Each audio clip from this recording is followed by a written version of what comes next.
திமுக தலைவர் சொன்னதை போல் 6 மாதம் பொறுத்திருப்போம் என மதிமுக பொதுச் செயலாளர் வைகோ தெரிவித்துள்ளார்.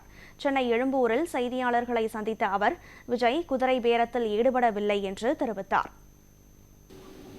இன்றைய முதலமைச்சர் மாண்புமிகு ஜோசப் விஜய் அவர்களும்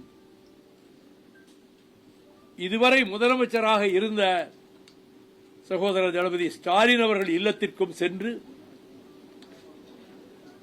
பல்வேறு கட்சிகளினுடைய தலைவர்களின் இல்லங்களுக்கும் அலுவலகத்துக்கும் சென்று ஒரு நல்ல முன்மாதிரியை ஃபார் ஹெல்தி பாலிடிக்ஸ், ஆரோக்கியமான அரசியல் தழைப்பதற்கு அவர் மேற்கொண்டிருக்கக்கூடிய இந்த அணுகுமுறையை மெச்சுகிறேன். அதற்கு என் பாராட்டுக்களையும் தெரிவித்துக் கொள்கிறேன். இன்றைக்கு நடைபெற்ற நிர்வாக குழுவில்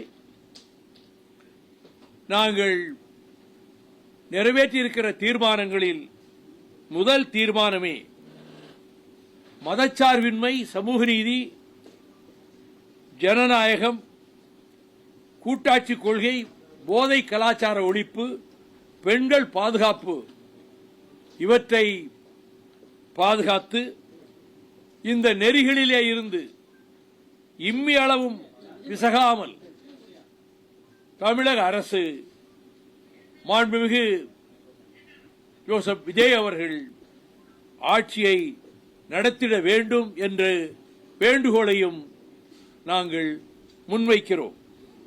ஜோசப் விஜய் ஆட்சியை வரவேற்றுக்கொண்டு முதலே நான் சொல்லிட்டேன். அதிலே I stand by it. We welcome the formation of the government. அவர் ஆட்சி அமைப்பதற்கு வரவேற்றுக்கொண்டு சொல்லிட்டேன். அது நீங்களே கற்பனை பண்ணிக்கிறீங்க. அது இப்படி நடந்திருந்தால் அப்படி நடந்திருந்தால் எப்படிங்கிற ஹைப்போதெட்டிக்கல் கொஸ்டின்ஸ் இருக்குல்ல, அதுக்கெல்லாம் ரிப்ளை பண்ண முடியாது.